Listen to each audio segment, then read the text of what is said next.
Hello friends, welcome to my YouTube channel Harish Maurya study centre. तो friends, आज हम लोग पढ़ने वाले हैं हिंदी व्याकरण। हिंदी व्याकरण में आज हम लोग पढ़ेंगे शब्द विचार।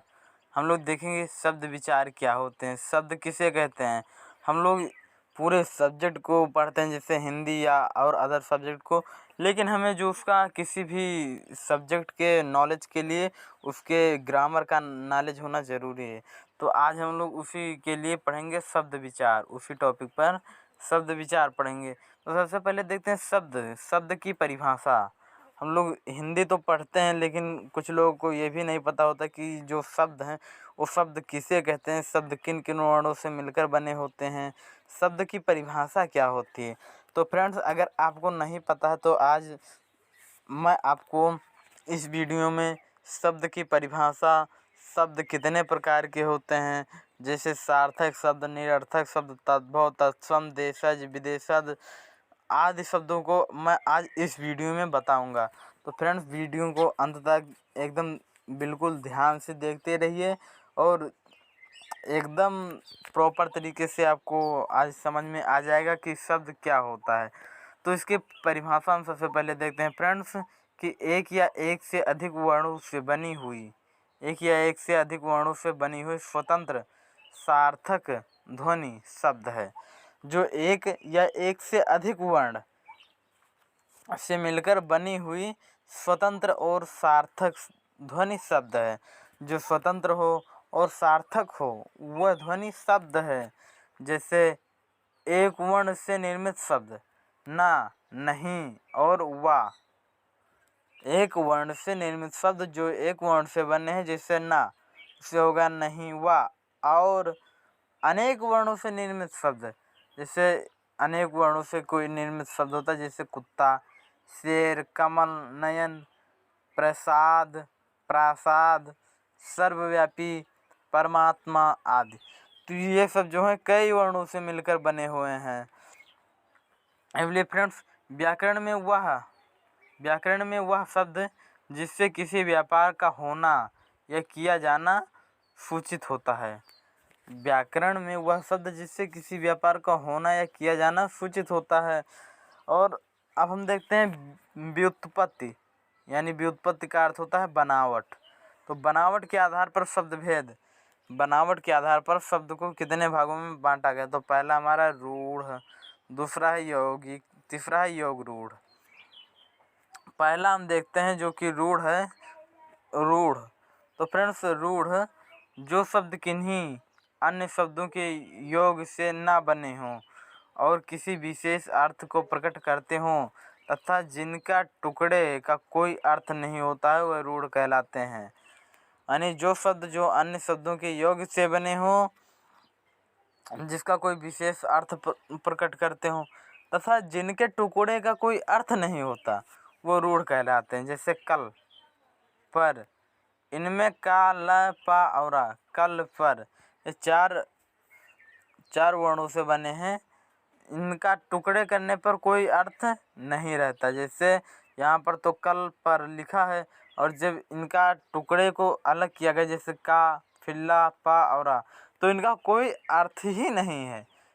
यानी कि इनको जब हम एक वर्ण, कई वर्ण मिलाकर एक शब्द बनाते हैं तो फिर इनका मायने रहता है, और जब इनको अलग अलग कर देते हैं तो इनका कुछ अर्थ ही नहीं होता, अतः ये निरर्थक है। तो इसलिए इसे रूढ़ शब्द कहते हैं, यानी ये निरर्थक है। फिर हमारा अगला आता है, दूसरा था यौगिक। यौगिक जो शब्द कई सार्थक शब्दों के मेल से बने हों, जो शब्द कई शब्दों के सार्थक मेल से बने हों, वो यौगिक कहलाते हैं। जैसे देवालय, देव प्लस आलय, राजपुरुष, राजधन पुरुष, हिमालय, हिमधन आलय, देवदूत, देवधन दूत आदि आदि। ये सभी शब्द दो सार्थक शब्दों के मेल से बने हैं।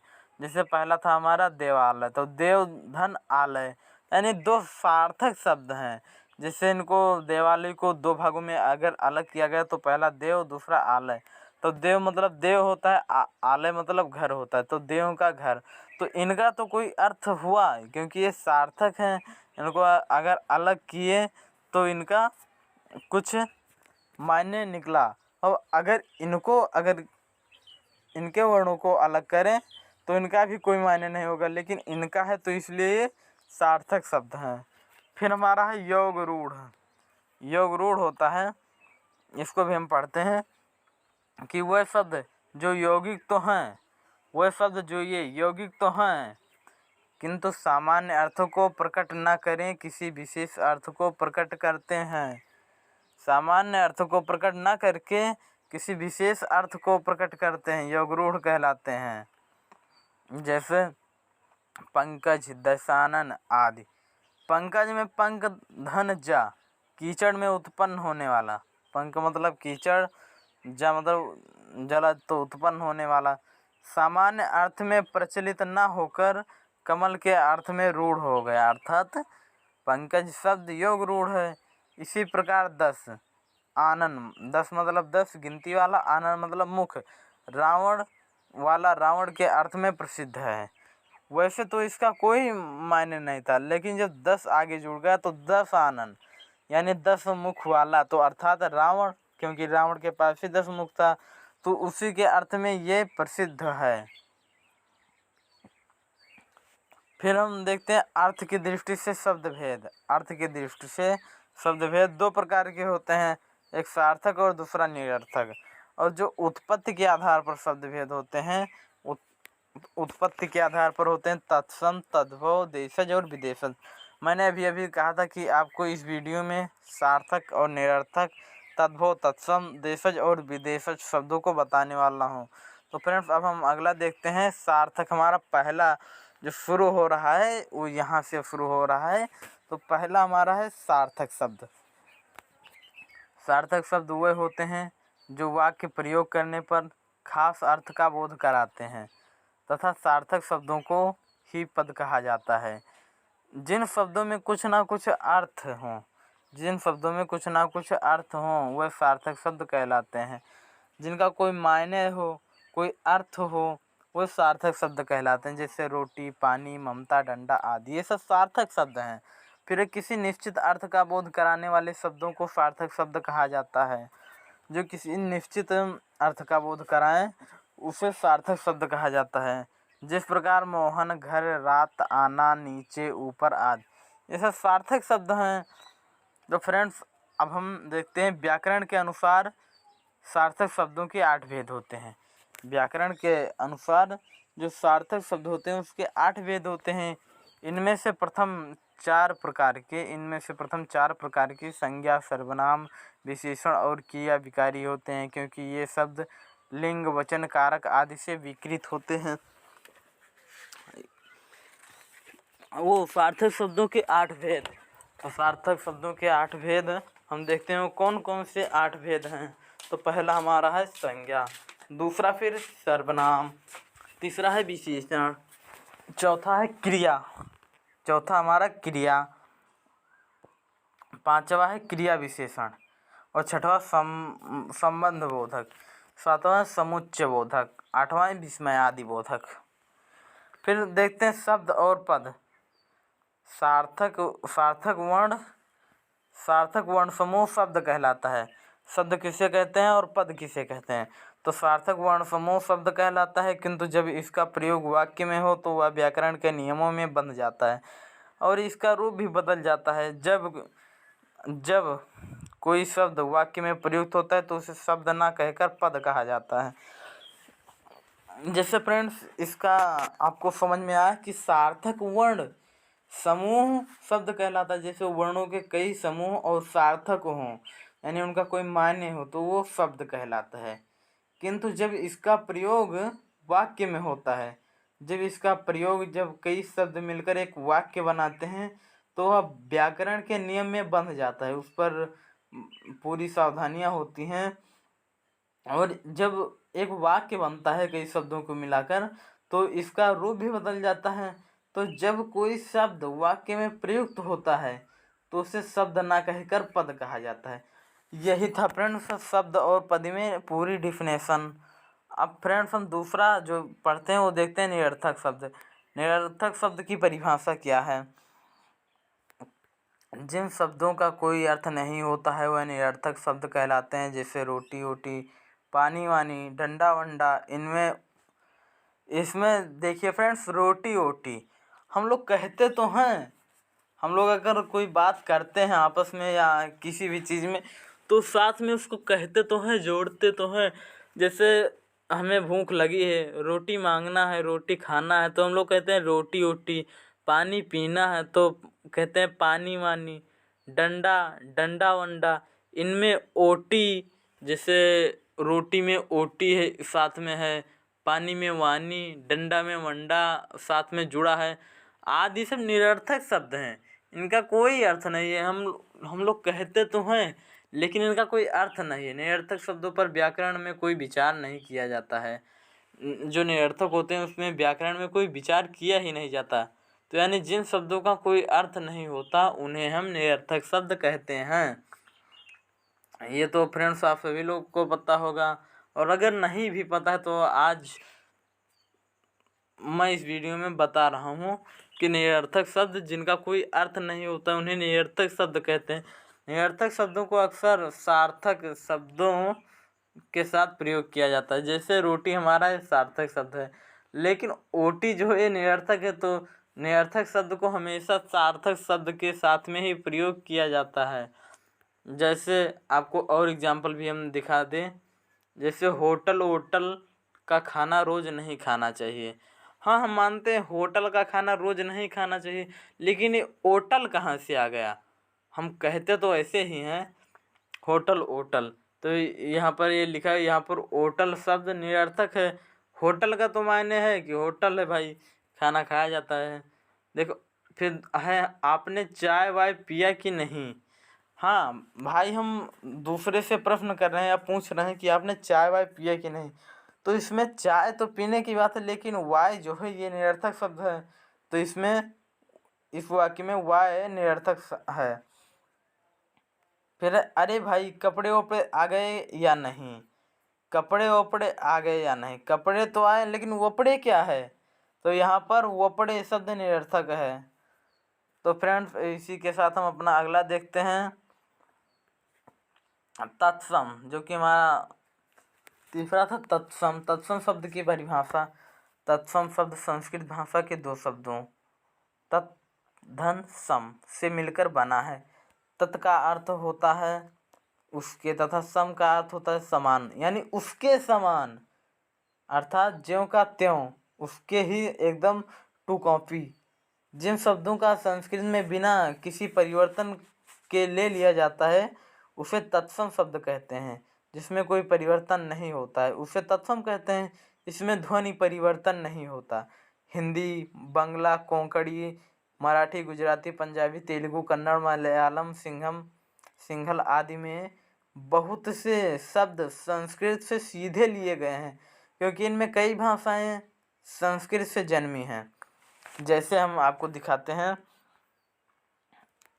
अग्नि, आम्र, अमूल्य, चंद्र, क्षेत्र, अज्ञान, अंधकार आदि, ये सब सीधे संस्कृत से ले लिए गए हैं, क्योंकि इनमें संस्कृत भाषाएं, इनके कई भाषाएं संस्कृत से जन्मी हैं। जैसे अग्नि, हम लोग इसको तत्सम है और जब तद्भव बनाएंगे तो इसको आग कहेंगे। आम्र है, इसको आम। अमूल्य है तो इसको अनमोल या अमूल। चंद्र है तो चंद्रमा। क्षेत्र है तो खेत। अज्ञान है तो अनजान। अंधकार है तो अंधेरा आदि इस प्रकार कहेंगे। तत्सम शब्द के प्रकार। तत्सम शब्द कितने प्रकार के होते हैं? तो तत्सम शब्द मुख्य रूप से दो प्रकार के होते हैं, जैसे परंपरागत तत्सम शब्द और दूसरा निर्मित तत्सम शब्द। तो हम देखते हैं परंपरा तत्सम शब्द क्या है। तो फ्रेंड्स, परंपरागत तत्सम शब्द जो शब्द संस्कृत में साहित्य में उपलब्ध हैं, जिनका प्रचलन संस्कृत भाषा में है, यानी जिनका प्रचलन संस्कृत भाषा में है, ऐसे शब्दों को परंपरागत तत्सम शब्द कहते हैं। निर्मित तत्सम शब्द दूसरा था। तो निर्मित तत्सम शब्द उस शब्द को कहते हैं जो शब्द संस्कृत साहित्य में नहीं है, परंतु संस्कृत शब्दों के समान शब्द निर्मित कर लिए जाते हैं, उन्हें हम निर्मित शब्द कहते हैं। अगला था हमारा फ्रेंड्स तद्भव। तो तद्भव शब्द की परिभाषा, ये तद्भव है तो तद्भव शब्द की परिभाषा क्या होती है? तद्भव शब्दों में समय और परिस्थितियों के कारण कुछ परिवर्तन होने से जो शब्द बने हैं उन्हें तद्भव शब्द कहते हैं। फ्रेंड्स, वीडियो अंत तक जरूर देखें। वीडियो भले ही लंबा हो जाए पर इस वीडियो को स्किप ना करिए, क्योंकि अभी और आप लोगों को और बहुत सी जानकारी मिलने वाली है। तो फ्रेंड्स, इसलिए आपसे एक रिक्वेस्ट है कि वीडियो अंत तक ज़रूर देखें और साथ ही वीडियो को लाइक भी करिए अगर अच्छा लग रहा हो तो फ्रेंड्स, तत्सम शब्दों में समय और परिस्थितियों के कारण कुछ परिवर्तन होने के कारण जो शब्द बने हैं उन्हें तद्भव शब्द कहते हैं। तद्भव का शाब्दिक अर्थ होता है उससे बने, तत् धन भव यानी उससे उत्पन्न, अर्थात जो उससे यानी संस्कृत से उत्पन्न हुए हैं। यहाँ पर तत् शब्द भी संस्कृत भाषा की ओर इंगित करता है, अर्थात जो संस्कृत से बने हैं, उससे बने हैं, उससे किसे, संस्कृत से बने हैं। इन शब्दों की यात्रा संस्कृत से आरंभ होकर पाली प्राकृत अपभ्रंश भाषाओं के पड़ाव से होकर गुजरी है और आज तक भी चल रही है। जैसे मुख से मुँह, ग्राम से गांव, दुग्ध से दूध, भ्रातृ से भाई। किसी भाषा के अमूल्य शब्दों को तत्सम शब्द कहा जाता है, परंतु प्रयोग किए जाने के बाद इन शब्दों का स्वरूप बदल जाता है। यह स्वरूप मूल शब्द के काफ़ी भिन्न हो जाता है। तत्सम शब्दों के इसी बदले हुए रूप को तद्भव कहते हैं, यानी जो तत्सम शब्द हैं उसी के बदले हुए रूप को तद्भव कहते हैं। तद्भव वह शब्द होते हैं जो संस्कृत और प्राकृतिक से विकृत होकर आधुनिक हिंदी भाषा में शामिल हुए हैं। तद्भव शब्द दो शब्दों तत् धन भव से मिलकर बना है, जिसका अर्थ होता है उससे उत्पन्न। अतः कहा जा सकता है कि संस्कृत भाषा के वह शब्द जो कुछ परिवर्तन के साथ हिंदी शब्दावली में आ गए हैं उसे तद्भव शब्द कहा जाता है। यानी कहा जाता है कि संस्कृत भाषा के वह शब्द जो परिवर्तन के साथ हिंदी शब्दावली में आ गए हैं, जो परिवर्तन हुआ उस भाषा में तो हिंदी शब्दावली में आ गए हैं, उसे तद्भव शब्द कहा जाता है। वह तत्सम का बिगड़ा स्वरूप ही तद्भव कहलाता है। तत्सम का बिगड़ा स्वरूप ही तद्भव कहलाता है। यह परिवर्तन संस्कृत, पाली और अपभ्रंश भाषाओं में होते हुए हिंदी में आए हैं। कहीं कहीं परिवर्तन इतना हुआ है कि तत्सम और तद्भव शब्दों में काफ़ी अंतर है। हिंदी भाषा में तद्भव शब्दों का विशाल भंडार है। हिंदी भाषा में तद्भव शब्दों का विशाल भंडार है, क्योंकि अधिकतर ही तद्भव शब्द प्रयोग किए गए हैं तथा हिंदी साहित्य में तद्भव शब्दों का अपना महत्व भी है। जो हिंदी साहित्य है उसमें तद्भव शब्द का अपना महत्व भी है, जो हिंदी शब्दकोश में वृद्धि कर शब्द भंडार को उन्नति के पथ पर अग्रसर करते हैं। तद्भव और तत्सम शब्द, तद्भव और तत्सम शब्द। तत्सम शब्द है जैसे चंद्र, ग्राहक, मयूर, विद्युत, वधु, नृत्य, गौ, ये सब तत्सम शब्द हैं। ग्रीष्म, आलस्य, श्रृंगार,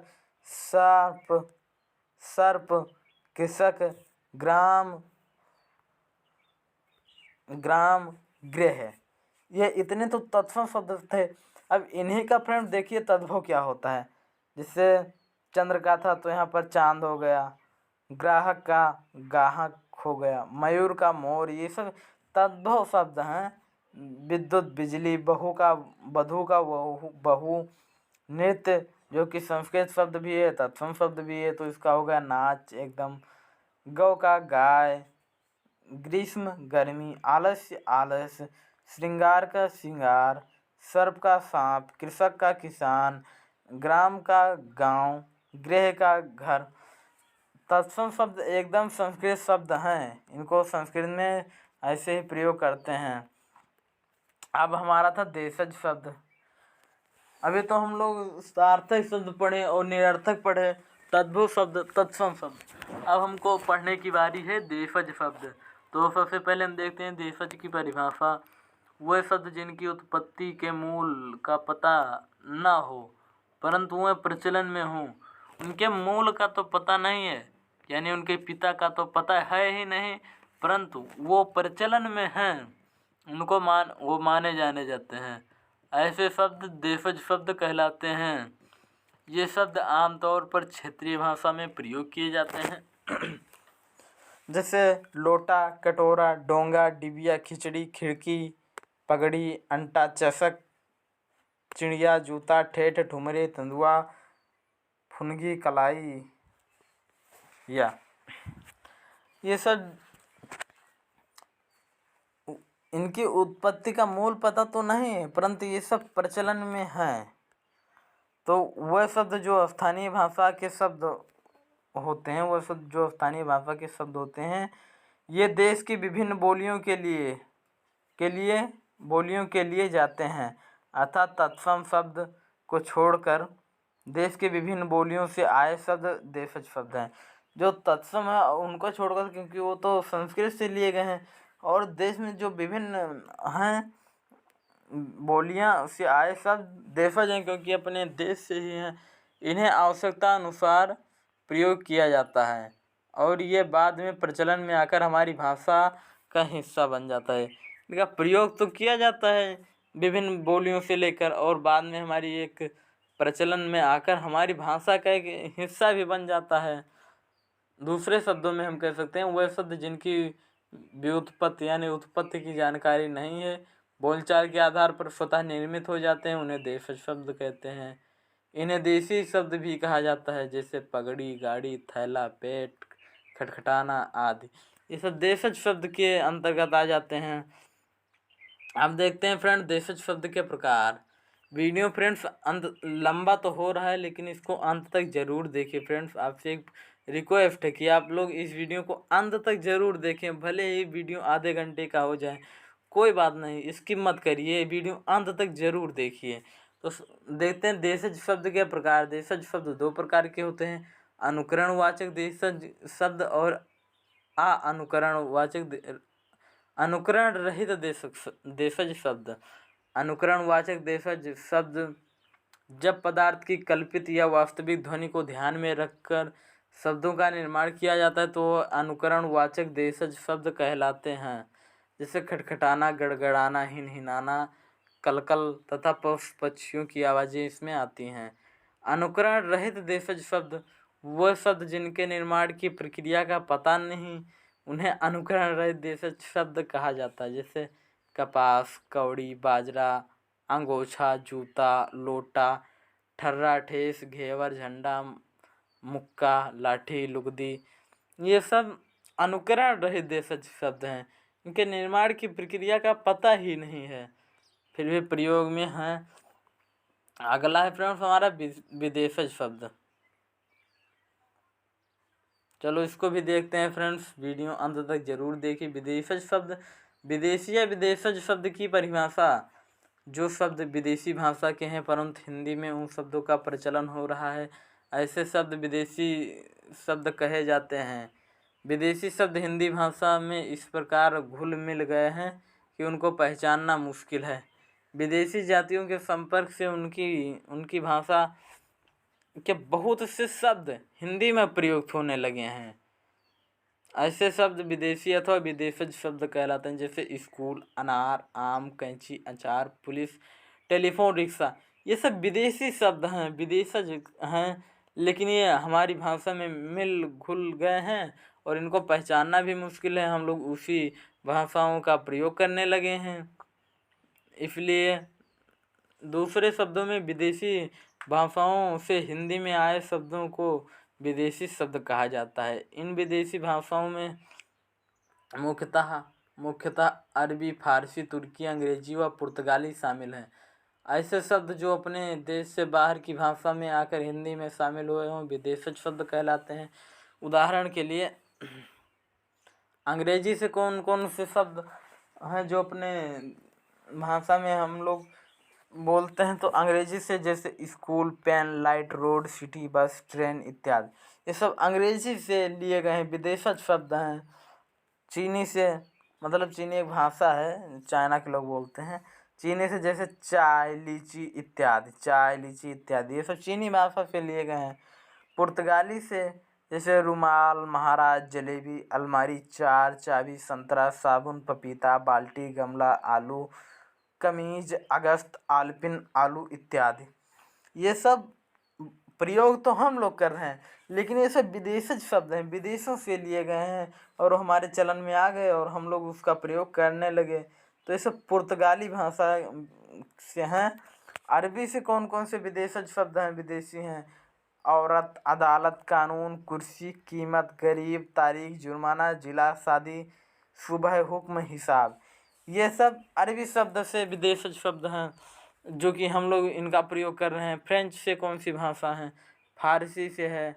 आदमी, तनख्वाह, चश्मा, बीमार, मजदूर, मजबूर, समोसा, दीवार, दरवाज़ा, नमक, अखबार, ये सब फारसी शब्द हैं।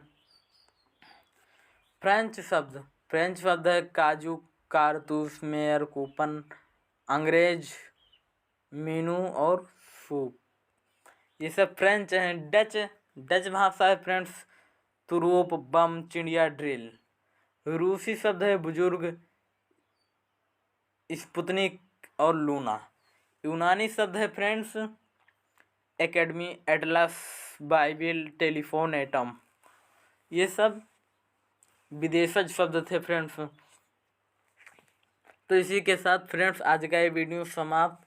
अगर वीडियो अच्छा लगा हो तो फ्रेंड्स वीडियो को लाइक ज़रूर करिए, और अगर मेरे चैनल पर नए हैं तो मेरे चैनल को सब्सक्राइब ज़रूर कर दें, और अपने फ्रेंडों के साथ इसको ज़्यादा से ज़्यादा शेयर करें ताकि उनको भी ये देशज विदेशज आदि शब्दों की जानकारी मिल सके। क्या है तद्भव और तत्सम क्या होते हैं, निरर्थक और सार्थक शब्द क्या होते हैं, इनकी जानकारी मिल सके।